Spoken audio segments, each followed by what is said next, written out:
Good evening, everyone joining us in the gallery and those online. And just an apology, we had a technical glitch in connecting with our server, so apologies for that.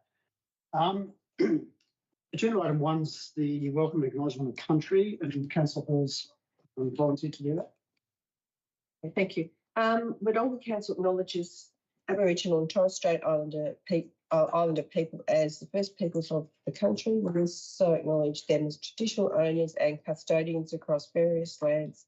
We pay our respect to their ancestors, elders, children and young people.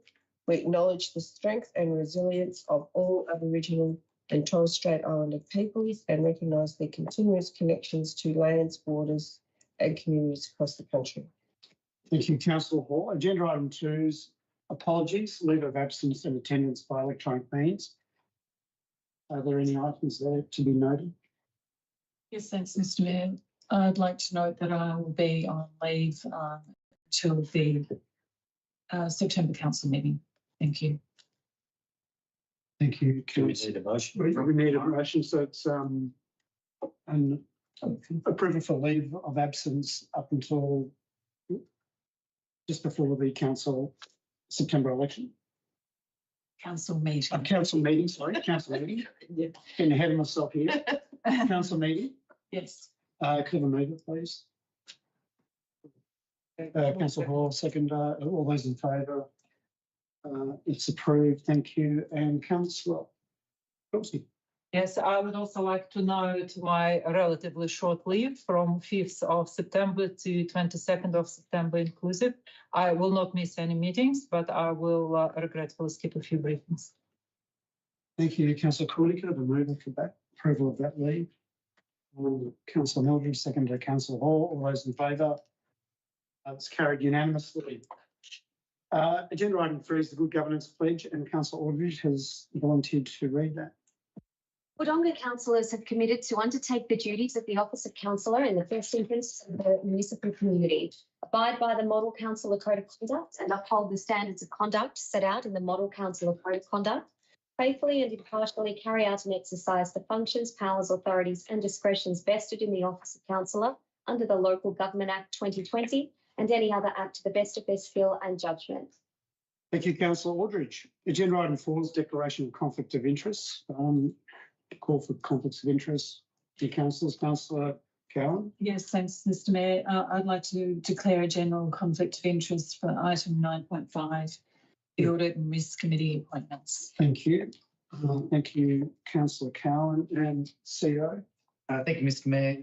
I'd like to declare a material conflict of interest for item 15.3, minutes of the CEO Employment and Remuneration Advisory Committee.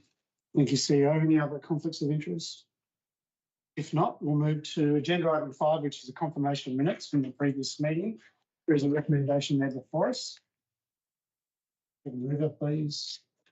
Councillor Hall and seconder. Councillor Quilty, all those in favour? That's carried unanimously. Thank you. Agenda item 6 is question time, and I understand, CEO, there are no questions. Likewise, agenda item 7, there's no petitions. Correct. And agenda item 8, there's no delegates' reports. Correct. Which then leads into agenda item 9, which is reports for determination. And the first one is agenda item 9.1, youth strategy. And if I could invite, please. Thank you, Mr. Mayor. Good evening, councillors. This report presents the Wodonga Youth Strategy 2026 to 2031 for council endorsement. The strategy provides the framework for council's planning, engagement with and support for young people over the next 5 years. It is a key action in both the council plan and the municipal public health and wellbeing plan, and it establishes a clear coordinated approach to strengthening young people's wellbeing, connection, participation and opportunity. The strategy has been developed through an extensive engagement process with young people, service providers, education providers and the broader community. This included direct consultation with young people, stakeholder discussions and online engagement to understand the issues, opportunities and priorities that matter most to Wodonga's young people. Following the development of the draft strategy, it was placed on public exhibition and council received one submission during that period. The submission was supportive of the strategy overall and emphasised the need to ensure young people from diverse backgrounds and lived experiences can see themselves reflected in council's engagement mechanisms. In response, officers have amended an action in the voice and influence domain regarding the proposed youth action group. The wording has now been strengthened to ensure that the youth action group explicitly connects young people with diverse lived experiences alongside a range of interests with council and key partners to inform decision-making and local priorities. The amendment does not alter the strategy's intent, structure or strategic directions. However, it strengthens the inclusive intent of that action and reflects the feedback received through the exhibition process. The Wodonga Youth Strategy 2026 to 2031 is now presented to council for endorsement. Thank you. Thank you, Director Ryan. There's a recommendation here before us to have a move.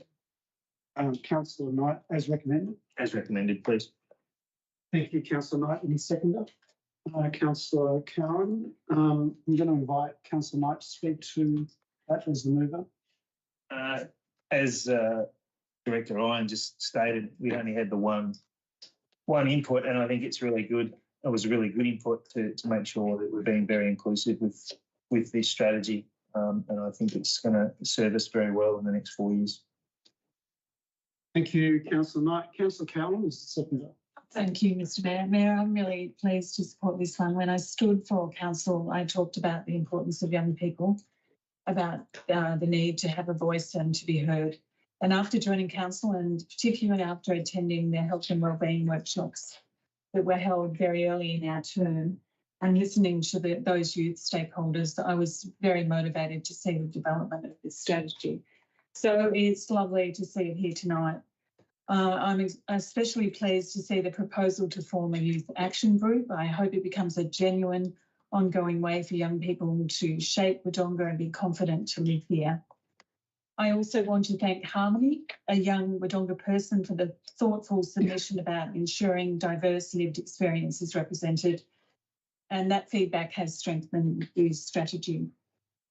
I do, however, find that only receiving one submission is somewhat concerning.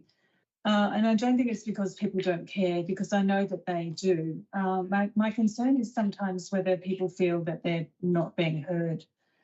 So my professional experience tells me when engagement falls away, we risk ending up in an echo chamber. And I think we as councillors should reflect on that. However, I want to acknowledge the staff who have enthusiastically brought this work together with the involvement of young people. The real success of this strategy will be in its implementation and in council working closely with schools, health services, youth organisations and other agencies so we can leverage those partnerships for the greatest possible impact. But ultimately, I want Wodonga to be a safe place for young people where they feel happy, connected and heard. And I'm looking forward to seeing this plan come together, Mr Mayor. Thank you. Thank you, Councillor Cowan. I'm going to open up to other councillors for comments and questions. Councillor Aldridge. Thank you, Mr Mayor. I've always been a big supporter of having a youth strategy, and I know it sounds cliche, but our youth are our future, and I think it's really important that we listen to them and make sure Wodonga is a place where they want to be. For me, one of the most important things about this strategy was making sure it was about all young people. Our young people who play footy, our netballers and soccer players, our gamers, our young artists and musicians, our academic achievers, our young people who are passionate about making a difference in the community, our Indigenous and multicultural young people, and plenty who probably don't fit neatly into any of those boxes. That's why I particularly like the pathways and passion part of this strategy. We need to give young people opportunities to follow whatever it is that gets them excited, whether that's sport, music, art, study, work, volunteering, or something completely different. I also really like that this strategy recognises that every young person is different. Some will need more support than others, and that's important. But every young person should have the opportunity to feel connected, pursue the things they're passionate about, develop their skills and contribute to the community. And importantly, we need to give them a voice. So I'm very happy to support this strategy. I think it gives us a really good foundation for the next 5 years. And I hope our young people see this as something that belongs to them, not just something council has written about them. Thank you. Thank you, Councillor Aldridge. Other councillors?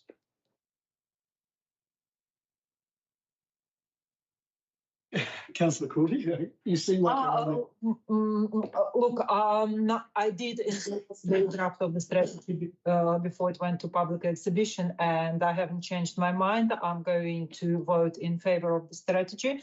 I think it's a concise yet a very explicit strategy that, as Councillor Aldrich and Councillor Khan said, embraces youth, young people of all walks of life and all kinds of passions and interests. It is important to engage the young people, and sometimes it is important to give them space and let them engage themselves. What I'm looking forward in our young people, whether we are engaging with them actively or not, is their developing sense of ownership. A love for the city, a love for the country, for the place, for home comes from ownership. And I'm hoping that we're going to work that and are going to help them feel that ownership and take over when we're all ready to retire. And hopefully there will be less graffitis as a result. Thank you, Councillor Cooley.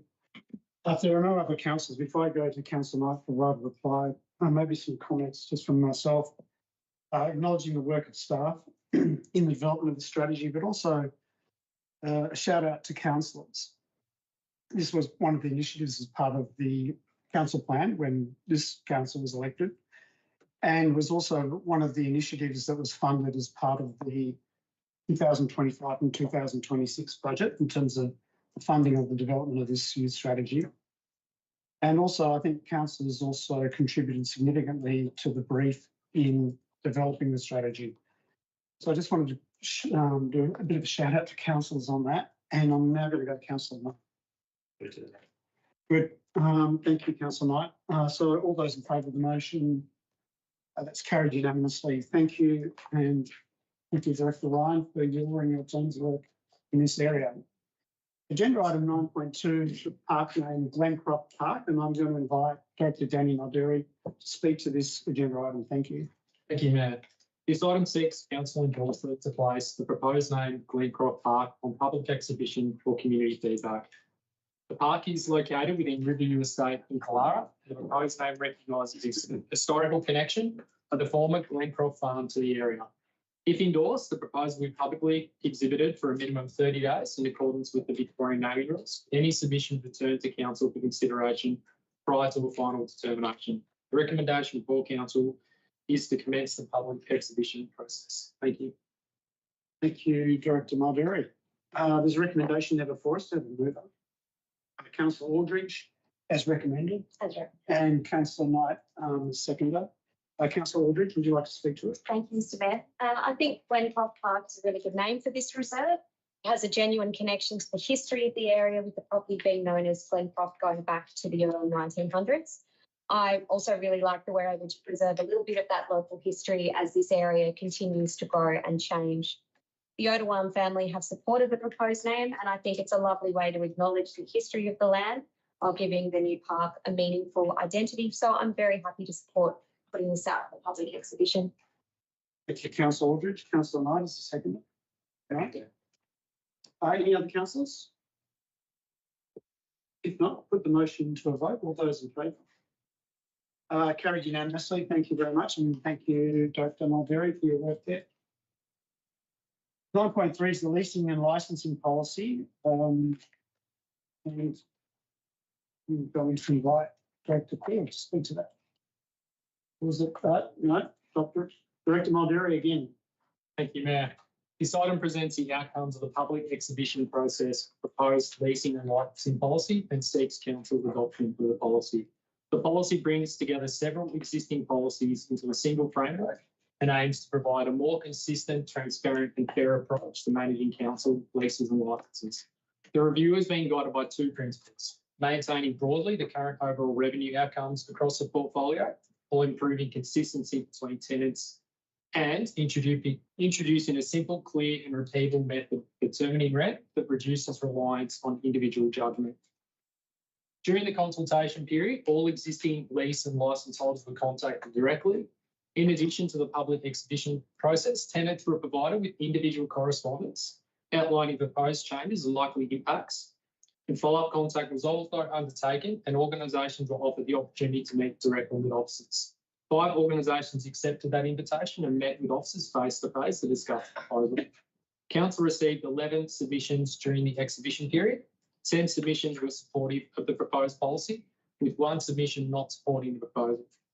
Feedback generally supported a clearer and more consistent approach to the leasing and licensing across council facilities. The recommendation before council is to adopt the leasing and licensing policy and revoke the superseded policies. Thank you, Mayor.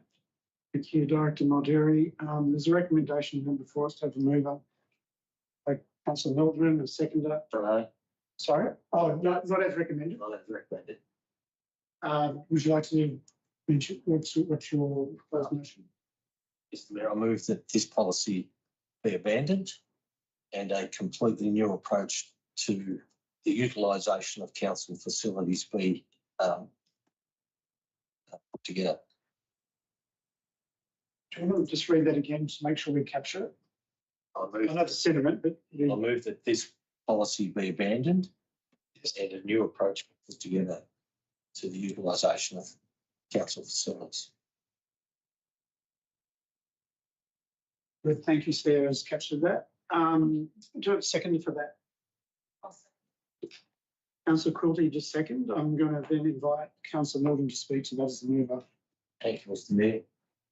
In my opinion, the combination of this policy and the instruments of delegation result in an outcome that is not consistent with the transparency of decision-making provisions and that it enables decisions about the exclusive and other use of public facilities to be made behind closed doors by delegated officers without further reference to councillors' opinions. I do not see any clear oversight provisions. More importantly, Council is the custodian of many facilities that fall under this policy on behalf of the community. Council should not be regarded as the owner in the traditional proprietary sense with associated proprietary rights of ownership or rental returns. Council should be seen as the custodian on behalf of the community and should manage the facilities to the best advantage of the community users for which the purpose for this facilities applies. Exclusivity leases, in my opinion, are not in the best interests of all users of our facilities. I do not support charging our community to use its own community facilities through leasing arrangements. In my opinion, acting in the best interests of the majority and diversity of our community means enabling least fettered access by all relevant user groups to the various designated facilities. I do not support leasing of community facilities. I believe all users should have equal access and user decision-making rights in respect to community facilities, and that this should be achieved by a different system encompassing user group committees of management. If we go back to the transparency, if we have a look at what happened with Barraduda Fields, we've had leasing arrangements and other things done at Barraduda Fields with no reference back to the council. No reference that was abundantly obvious to the community, and these leases were put in place. That's just one example. In my opinion, we should be looking at committees of management for sporting community facilities and similar facilities. If it is a commercial lease, then fine, we have commercial lease arrangements and the policy might reflect that. But in my opinion, the notion of leasing community facilities for which we are the custodian, as distinct from the owner, I don't believe this policy is the right way to go about it. Thank you, Mr. Mayor. Thank you, Councillor Melvin. Councillor Quilty is the seconder. I'll reserve. Councillor Quilty to the reserve. So CEO is just seeking clarity, I think, from Councillor Mildren.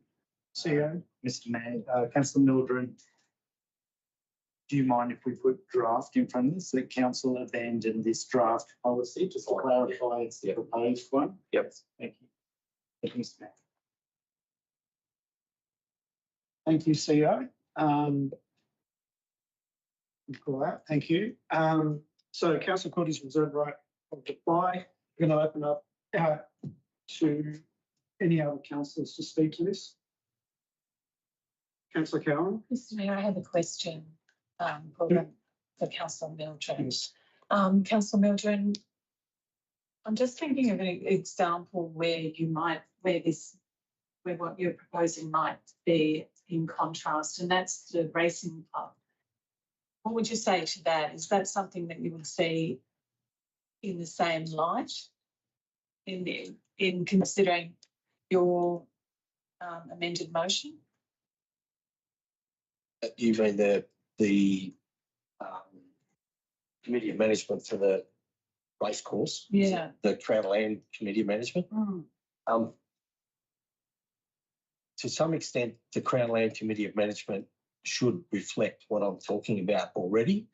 But in more broad terms, if we are to include the other properties that are associated with the racecourse that are owned by council, then yes, it should be a user group, in my opinion, a user group that actually manages the place.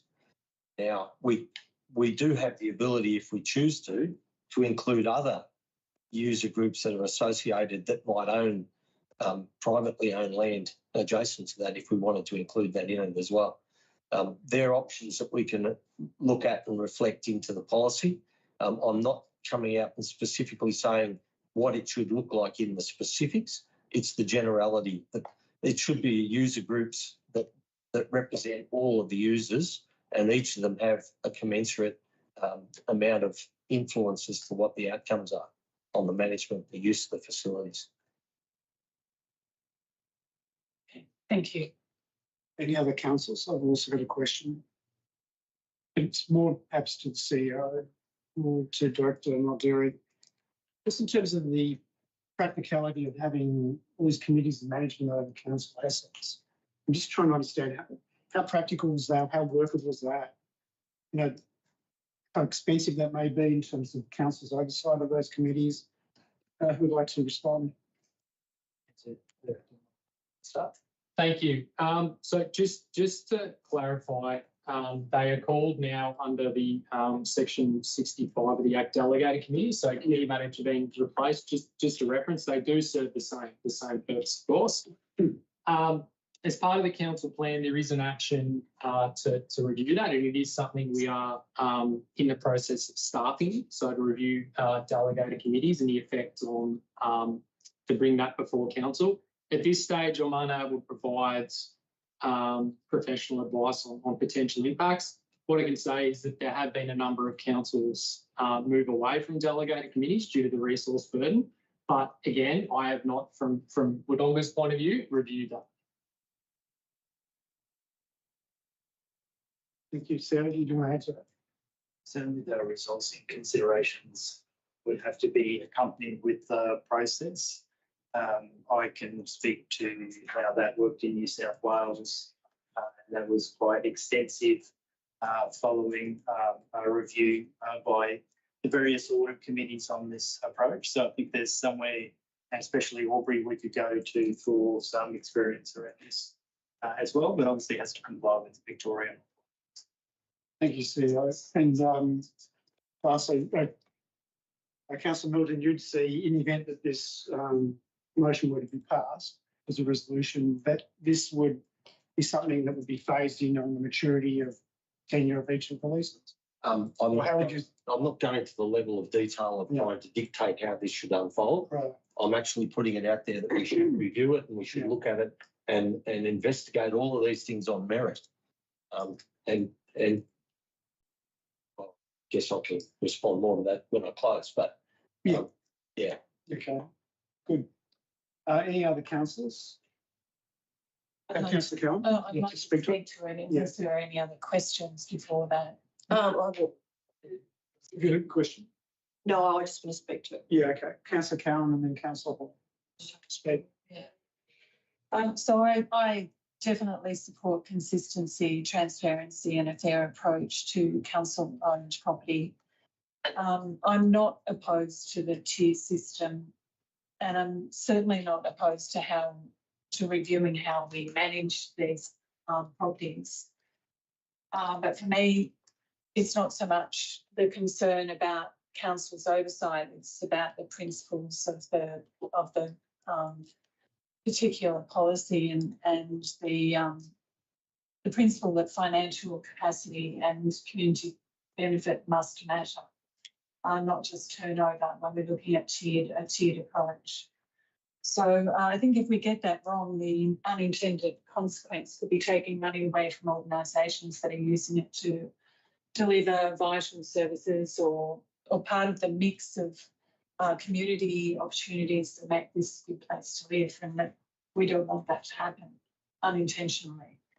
So I'd like to propose that if this motion that Councillor Mildren has put up is unsuccessful, I have an alternative that I would like to put forward, and that is an inclusion of an overarching principle that determining rental contributions for not-for-profit organisations. Annual revenue is not considered in isolation, and regard must be given to the organisation's overall financial capacity and the community benefit it delivers. Thank you, Councillor Cowan. Councillor Hall. That would be a totally new approach, what Councillor Waldron has put forward. And I think it does need some investigation before we actually look to maybe adopt this one. I'm open to do things better. And so in saying that, I would be looking, if this Councillor Mildren's motion doesn't get up, I'd be looking to delay the decision on this. And while we have a workshop to investigate further Councillor Mildren's proposal. Thank you, Councillor Hall. Other councillors? Councillor Aldridge. Thank you, Mr. Mayor. Like other councillors have previously said, we were really going to be guided by the community feedback before we made a decision on this. And the feedback for the recommendation was received 11 submissions and 10 were in favour of. So I do think we need to take that into consideration before we vote on this alternate motion tonight. And I would propose that should neither the foreshadowed amended proposal go forward, I would move the recommendation. Thank you, Councillor Aldridge. Last call on other councillors before I go to Councillor Quilty. No, Councillor Quilty, you reserve the right to speak to it. Yes, thank you, Mr. Mayor, and thank you, councillors, for the debate and officers for clarification. Now I'm going to support on principle the proposal that the motion that Councillor Mildren has moved, although there are certainly a lot of unknowns, especially financial side. The cost to council, cost to the community is of concern to me. However, I can see the benefit of this approach in increased access of various community groups and organizations to the facility. Access to the facilities and availability of facilities to a variety of community groups is of an issue. It always is, and I'm sure that it's possible to design the system in a way where it is mitigated, this problem is mitigated. And I've already spoken about importance of ownership. It was on another issue, but I believe it works the same way here. Ownership of the community, or should be, we should be able to increase the ownership of the community of the assets by using the approach of committee of management and not acting as if council owned those assets that it's leasing. The important point, I think, was made by Councillor Aldridge about the submissions from the community. I do recognize that the majority of submissions were in favour. To me, after reading the submissions, the feeling was that community representatives supported the policy, the new strategy, because of its ease, its straightforwardness, its transparency, and also based, well, we live in material world, so a lot of the decisions were probably I assume, were based on how much worse the financial considerations were going to be for the renters, for the lessees. I do not take it away from the strategy. I think it's very clear, it's concise, it's transparent, it's easy to apply. But I think the principle that has been suggested in this motion, the committee of management approach, should be investigated. And it's possible that if we discover that it's hard and very, very costly, and we can't afford it, and the community can't afford it, we could always abandon it and go back to this one or to hybrid. But it is important to me to make sure that community groups have access, that community groups feel ownership, and that we achieve the maximum fairness through our approach to issue. Thank you. Thank you, Councillor Courtney. I'm now going to go to Councillor Meldrum for vote. Thank you, Mr. Mayor. In my opinion, the communities are more important than the resources burden question, and it's more important to work in the best interests of our community user groups, in my opinion. That's the first point. The user group approach has been tried and proven over history. It's been used in Victoria at the very least, and I know in New South Wales and other places, for probably as long as local government has existed. Our Victorian state government currently still uses the Committee of Management by User Group for many of the state Crown land areas. In fact, the racecourse at Wodonga is probably a bit of an aberration in some ways, because Wodonga City Council is the Committee of Management, and then we deal with sub-arrangements and a whole range of other things, which the more layers you have, the higher the likelihood of increased costs. Now, and that shouldn't be the driving factor. The factor should be what the best outcome for our user groups is. The other thing, the incumbent lessees, and we talk about, you know, the submissions we received, the incumbent lessees have an interest in supporting this policy, potentially at the expense of other, perhaps competing user groups who are limited in their access by head lease arrangements or other similar connections. And by way of example, I'm aware of rugby clubs at Barranduda who would love to have access to the Barranduda Fields rectangular fields, but currently cannot get access to them. Now, I don't see why that shouldn't be at least attempted to be made available through different user group approaches. And exclusivity leases create issues with that sort of thing all the time. So my opinion is we should be, at the very least, going down the path of looking how we can make access as a least cost to our community groups, because we are the custodians of these facilities for our community groups. So given all that, Mr. Mayor, put the motion. Thank you, Councillor Meldrum. I'm going to call on votes in relation to the motion. All those in favour? Councillor Meldrum, Councillor Quilty, Councillor Goebel. Those against?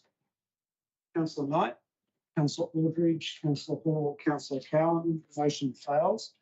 I'm going to go from order of proposed alternatives. So, Councillor Cowan, would you like to read out your motion again, and then I'll go see if there's a seconder. Thank you. The recommendation would be that council adopt the leasing and licensing policy, subject to the inclusion of an overarching principle that when determining rental contributions for not-for-profit organisations, annual revenue is not considered in isolation, and regard must be given to the organisation's overall financial capacity and the community benefit it delivers. And the recommendation 2 remains the same. Thank you, Councillor Cowan. I'm going to ask for a seconder.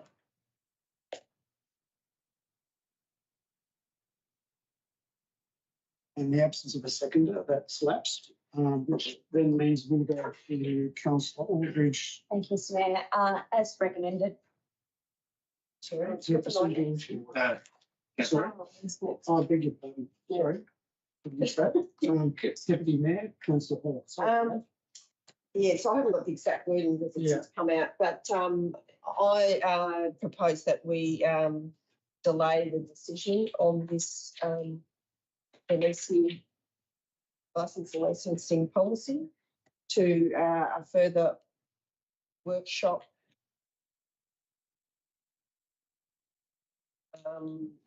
where councillors can investigate the proposal by, I don't know what you want to put up, the proposal of Councillor Mildren's Investigate other approaches. other approaches to the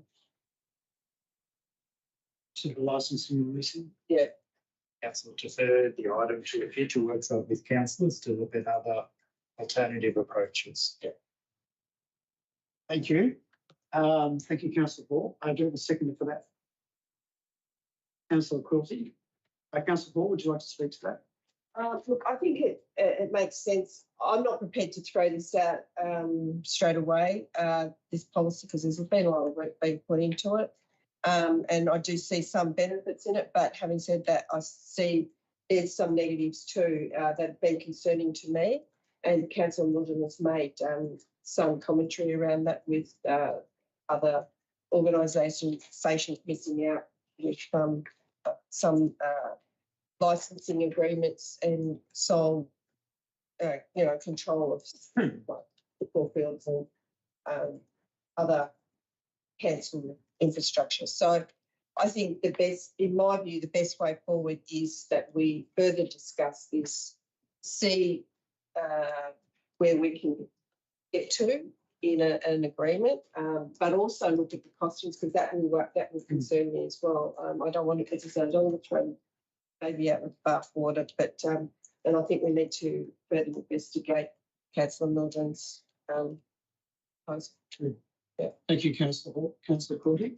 Thank you, Mr. Mayor. Look, I think what I said previously when I seconded Councillor Mildren's motion fits Councillor Hall's motion very well too.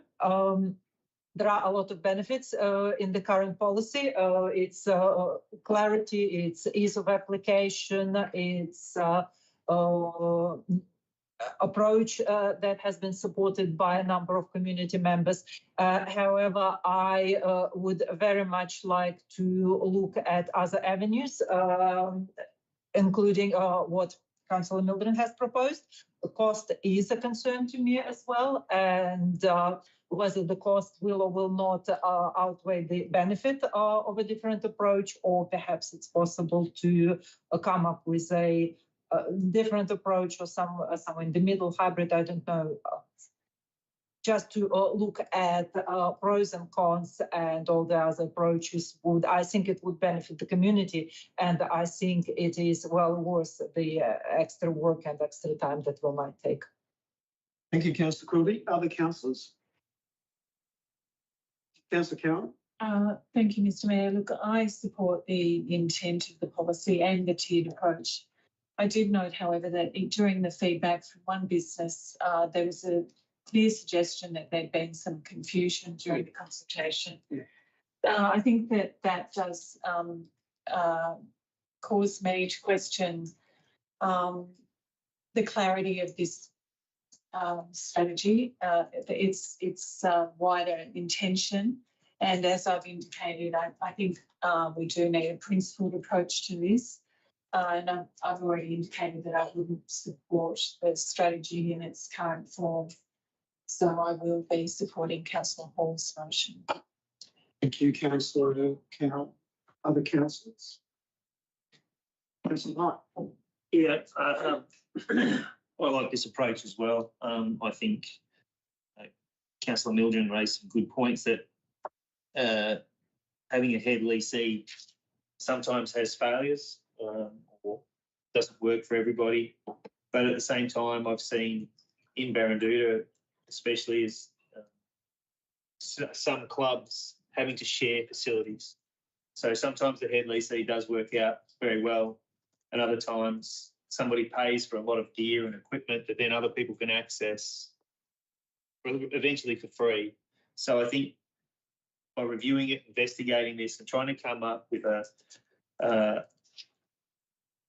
not a one size fits all approach, I think we need to look at each one.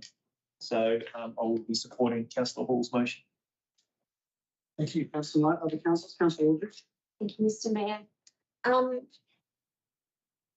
My thinking around this is we've had a number of briefings relating to this policy, and we've had multiple opportunities to amend the draft before it did go out on the public exhibition process, to which we have endorsed it and sent it out. It's come back with overwhelming support of the policy. So now I have concerns that we're not listening to the feedback that we have received. I do have great concerns that the cost of Councillor Mildren's suggestion will be a huge burden on ratepayers. And for that reason, I think we should be going ahead with the recommendation, and I won't be supporting the alternative tonight. Thank you, Councillor Aldridge. Any other councillors? If not, I'm going to go to Councillor Hall. I think, and I accept what Councillor Aldridge has said, but we haven't looked, I don't think we've looked at the bigger picture and the issues around some of these sole, licence agreements. And I've had people that didn't put in submissions come to me talking about their concerns, and I don't know why they didn't put submissions in, but they haven't. And so I think really it's important that we get this right. It's a fairly important document, and I think it doesn't hurt to delay something, delay this until we feel a lot more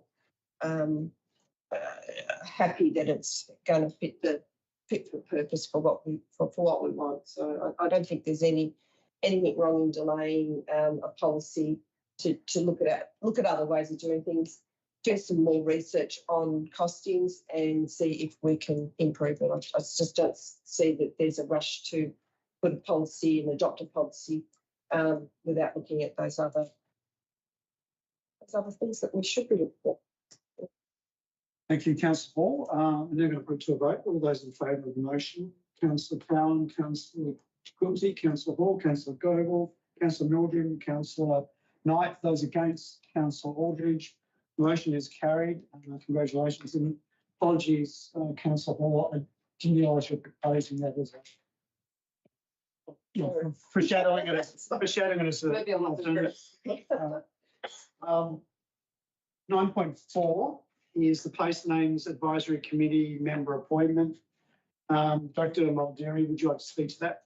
Thank you, Mayor. This item seeks council approval to appoint community members to the Place Names Advisory Committee in accordance with the adopted charter. Council established the committee in November 2025, recently undertook an expression of interest process to attract community representatives. 11 applications were received and assessed against the charter requirements, with the recommended appointments providing an appropriate mix of skills, experience and community representation. Councillors should also note that officers have since received advice the council may wish to consider an additional recommendation to publicly release the names of the appointed community members once they have signed their appointed agreements. This has not been included in the officer recommendation, but may be considered by council if desired. The recommendation for council is to appoint the recommended members for a 2-year term. I request the chair convene the committee's first meeting. Thank you, Mayor. Thank you, Director Mulderry. Going to open up to councillors regarding the motion. Councillor Aldridge. As recommended. Does that include the suggestion, Mayor? No, No? I think that's something that would need to be discussed with the nominees before we Okay. just said that we were going to release their names publicly. Okay, thank you. Councillor Aldridge is moving as recommended. I do have a seconder. Councillor Quilty, I'm going to move to you, Councillor Aldridge, to speak to the motion. Thank you, Mr. Mayor. So this one's a little bit of a pet project of mine, so I don't think anyone will be surprised that I'm particularly excited to see us get to this point. For the last couple of years, I've been advocating for us to get the Place Names Advisory Committee up and running again. We've got people who are passionate about local history, people who understand the significance of particular places and families, and people who simply care about preserving the stories behind the names we use every day. And there's a practical side to this as well. Having a committee that can provide advice early in the process should make things clearer and easier for everyone involved, including developers who need names for new roads and places.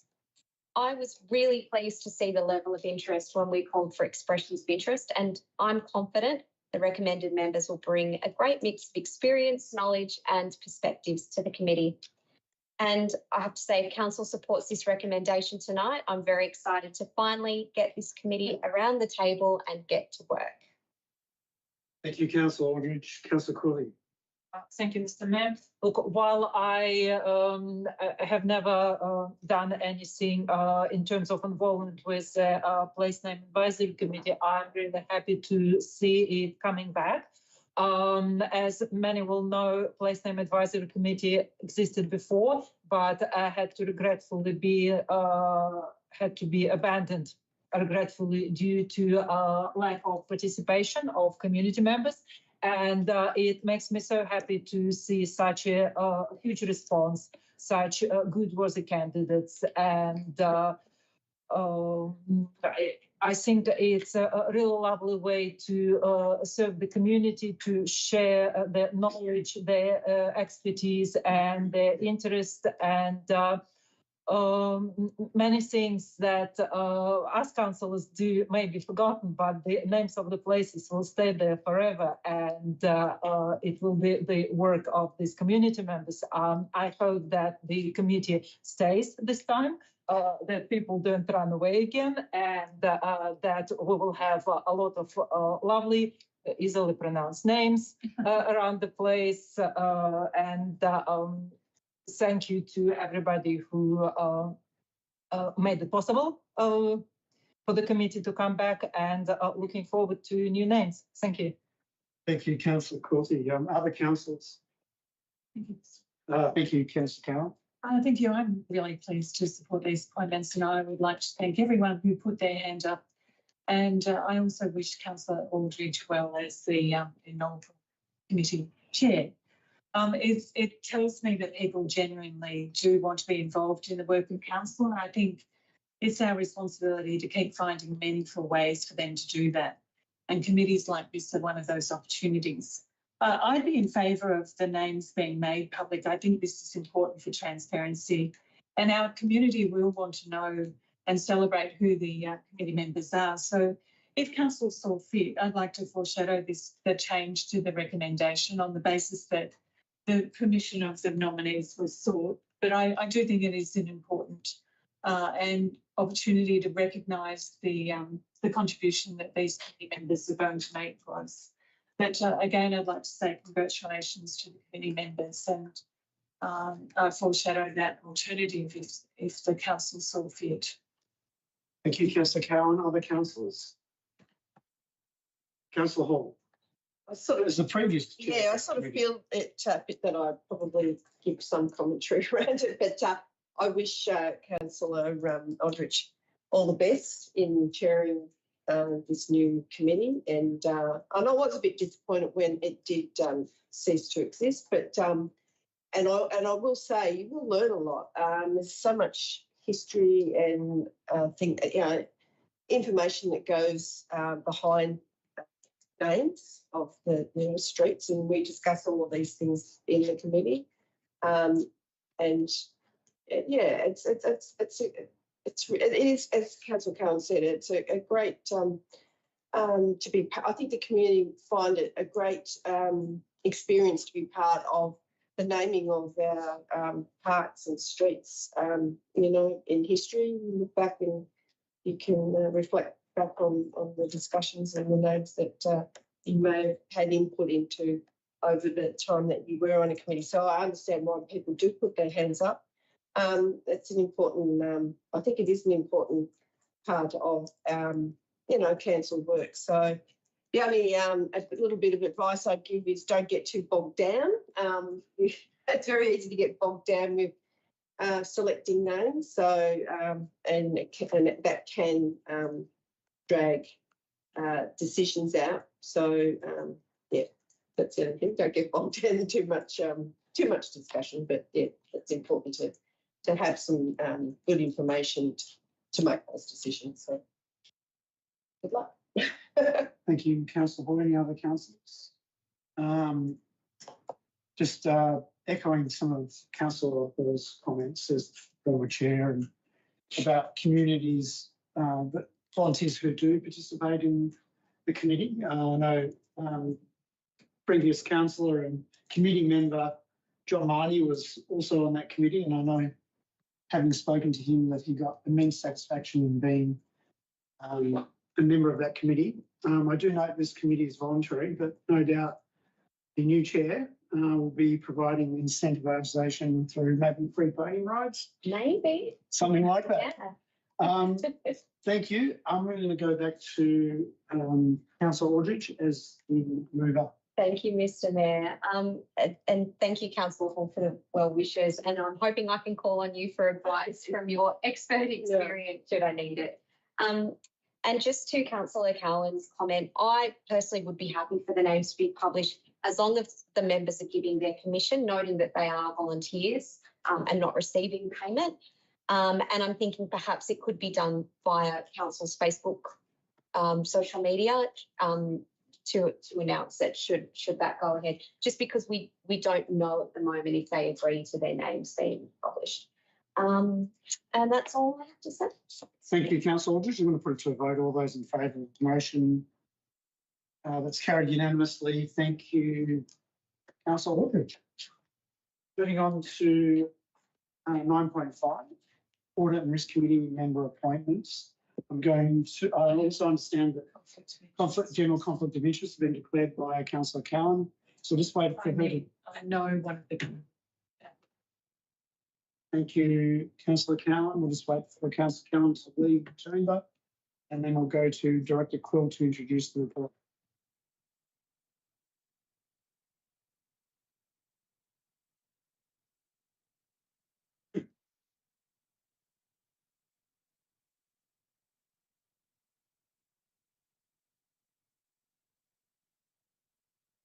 Director Quill. Thank you, Mr. Mayor. Under the Local Government Act 2020, municipal councils such as Wodonga are required to establish an Audit and Risk Committee. Wodonga has done that, and there is a charter under which that committee operates, a copy of which is available on Council's website. The charter specifies that the committee has an independent chair, which is currently in place, and 2 external independent members. The 2 current people occupying those positions, their contract concludes in accordance with previous council resolutions on 30 September 2026. In the circumstances, the opportunities for appointment to those positions were advertised publicly. 23 applications were received by council. The chair committee, who is independent, together with Councillor Quilty, went through each of those applicants, scored them using a predetermined methodology. From that, a shortlist was established. The people that were on the shortlist were invited to attend an interview. In total, 5 interviews were conducted. And from that, there is a recommendation to reappoint Robin Gillis, who is a current member of the committee and has been for the past 6 years, and to also appoint Kirsty Wakefield, who would be a new member to the committee. The background of both Robin and Kirsty is set out in the report that's before council, and the decision that council is being asked to make tonight is to appoint both of those people for a 3-year term, commencing on 1 October 2026 and expiring on 30 September 2029. Subject to be both individuals entering into agreements with council as recommended by its lawyers, and would gladly put this matter before the council to consider. Thank you very much, Director Quill. We have a recommendation before us of a mover. Thank you, Councillor Cooley. Seconder, Councillor Knight. Councillor Cooley, would you like to speak to it? Awesome. Thank you, Mr. Mayor. Look, I would like to start by thanking, I don't know if any of the 23 applicants are watching, but in case they are or will be, I would like to thank them for applying. It was great to see the overwhelming interest of very highly qualified and very experienced 23 candidates across the country, not just from the state of Victoria, but from across the country applying to participate in our Audit and Risk Committee. However, one of the many criteria of selecting the prospective members was proximity to Wodonga and their ability to attend at least 2 out of the 4 meetings in person. Not the candidates that were finally selected were not too far from across the country, but the interest and the level of the candidates was just a great privilege to see. I would also like to thank Officer Quill, Director Quill and his team for many, many grueling hours of going through all the applications, all the marking that myself and Chair of Audit and Risk Committee had done. It was a huge job, and while it was, like I said, a privilege to see such great interest of such qualified people, it was hard to do, and it is a responsible task because our Audit and Risk Committee looks at the very inside, the very risky and vulnerable bits of what we do, looking at it behind the scenes, something that's not visible to the community, but something incredibly important that keeps us afloat.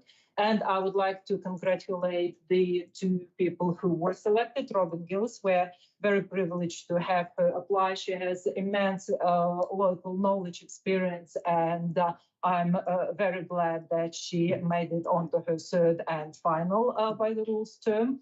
And the new member coming, Kirsten, is a very highly qualified, very experienced and very engaging and energetic person. And I'm looking forward to many Audit and Risk Committee meetings, especially the ones in person, where she will be able to channel her energy in protecting us from any risks and looking at the audits that come across our table.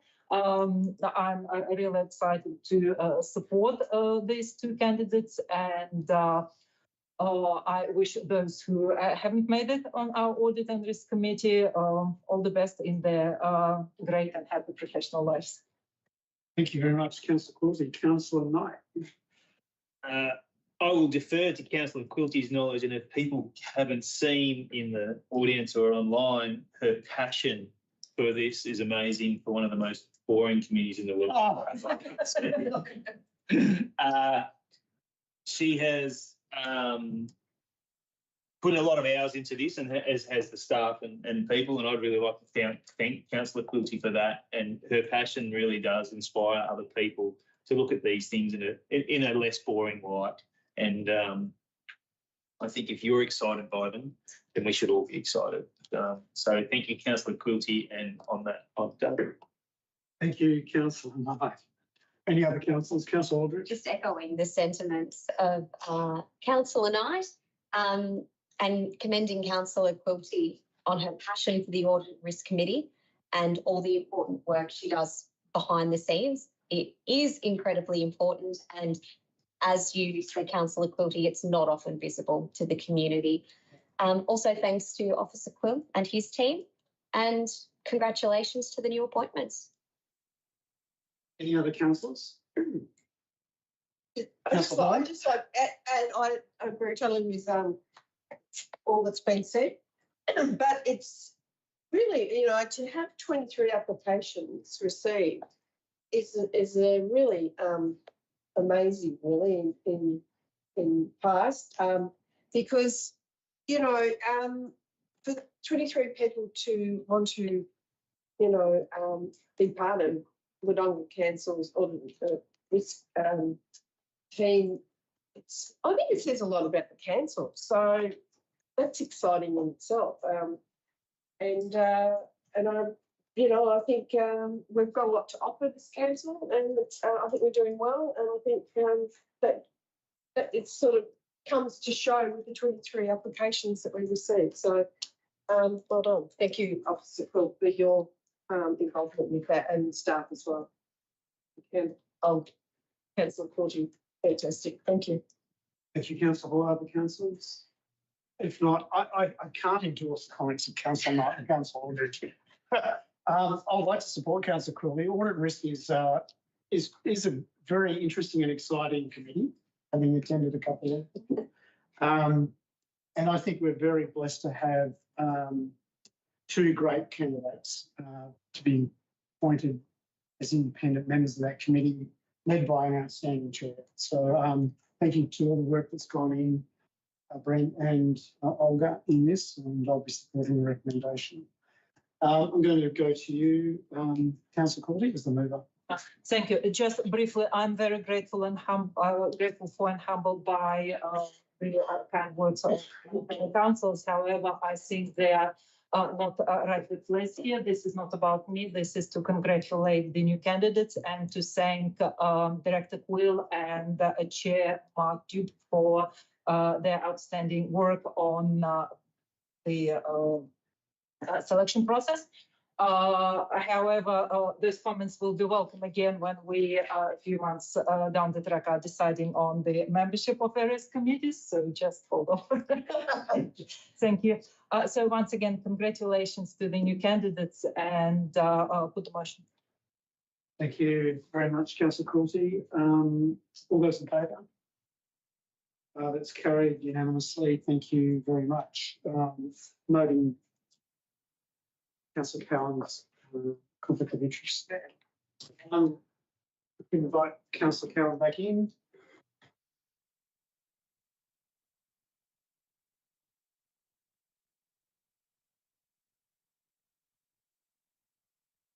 Councillors, we're at the last agenda item for reports of determination 9.6, charitable purposes policy. Director Quill, would you like to speak to that? Thank you, Mr. Mayor. The council currently has a charitable purposes policy which is on its website. Effectively, the policy simply restates state legislation under which council is required in certain circumstances to waive rates that are applicable to properties within the municipality where those properties are used by specified entities for charitable purposes. In the circumstances, it's officers' view that the policy is not required as a separate standalone document, given that the requirements are already set out in legislation and the policy does not add to those. That is further demonstrated by the fact that only 5 of Victoria's 79 councils have such a policy. In the circumstances, officers are recommending that council revoke the existing charitable purposes policy rather than go through a review and refresh the process. Thank you, Director Quill. Could I have a mover, please? As recommended, Councillor Milton. And a second, Councillor Knight. Councillor Milton, do you want to speak to it? Thank you, Mr. Mayor. Anybody who knows me knows that I would be absolutely supportive of the removal of any further red tape and policies and the like that are unnecessary. And given my understanding, at least historically, of the Interpretation of Legislation Act, this type of policy probably runs counter to that Act insofar as that Act says it's inappropriate to repetitiously repeat the things that are in other legislation into subordinate instruments. So from that point of view, I think the removal of this charitable purposes policy is, well, to say the least, it probably shouldn't have been there in the first place and it's overdue. Thank you, Mr. Mayor. Thank you very much, Councillor Milton. Councillor Knight. Happy to keep going. Other councillors? Councillor Courtney.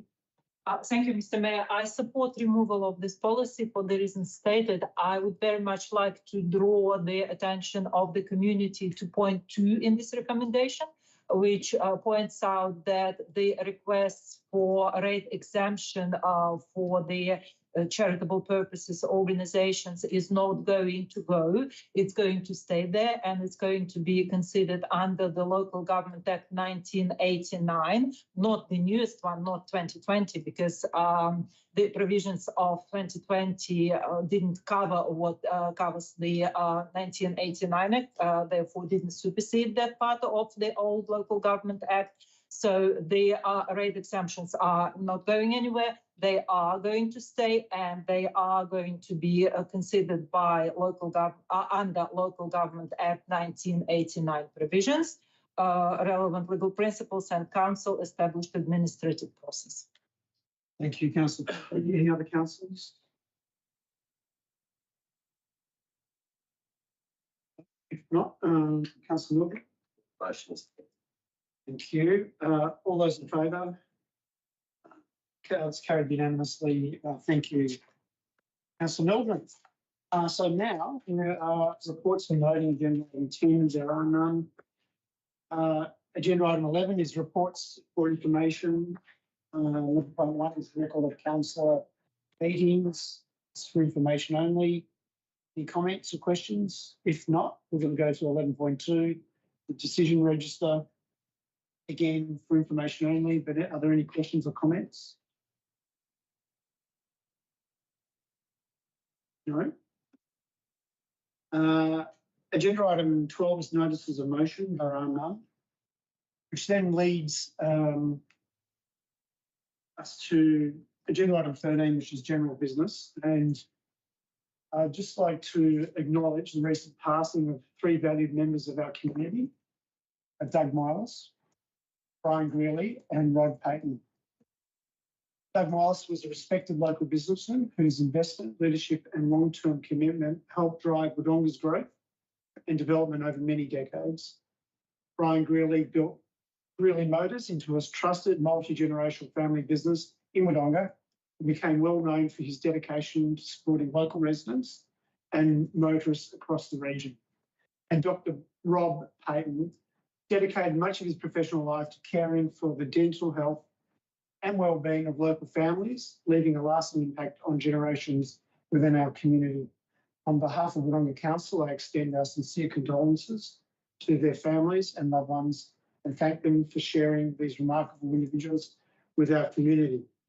I'd also like to acknowledge Her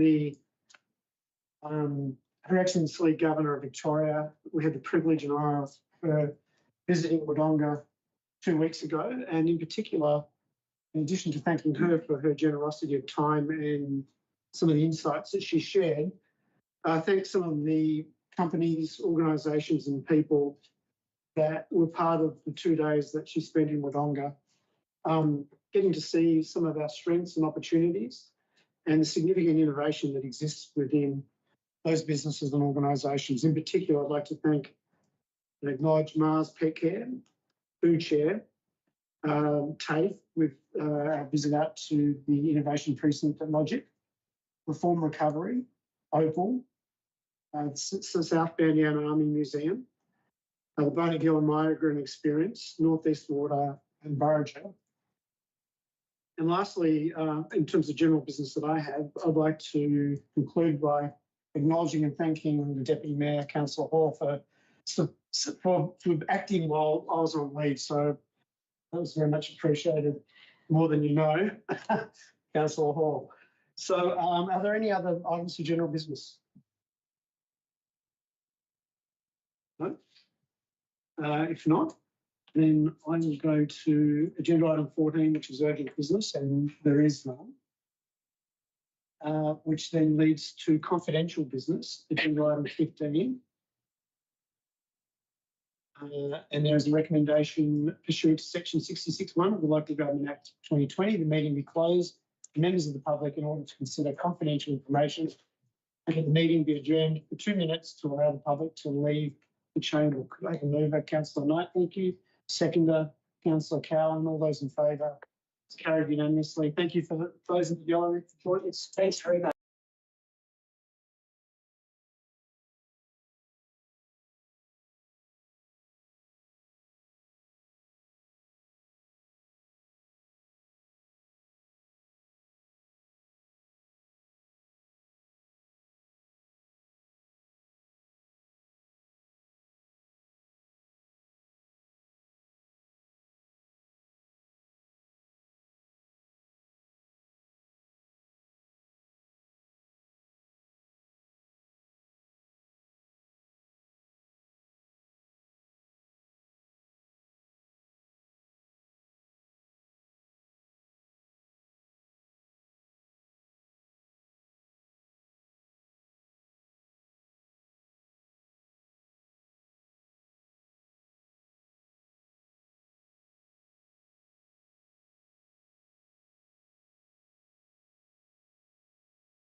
We're now on agenda item 17, which is the chairperson to close the meeting. 17.1 is return to open council. There's a recommendation that the ordinary meeting of council be resumed. Could I have a mover, please? Councillor Mildred, seconded by Councillor Knight. All those in favour? Carried unanimously. And we have a motion. If you could read that motion out, please, and I'll ask for a mover and a seconder. The council adjourn the council meeting to 7 p.m. Thursday, the 27th of August, 2026. Got a mover, please. Councillor Knight, seconder, Councillor Mildred. All those in favour? That's carried unanimously. 17.2 is adopting the in-camera recommendations. Right, Okay, do that after we finish the rest of the business. so meeting's adjourned until Thursday, 7 p.m.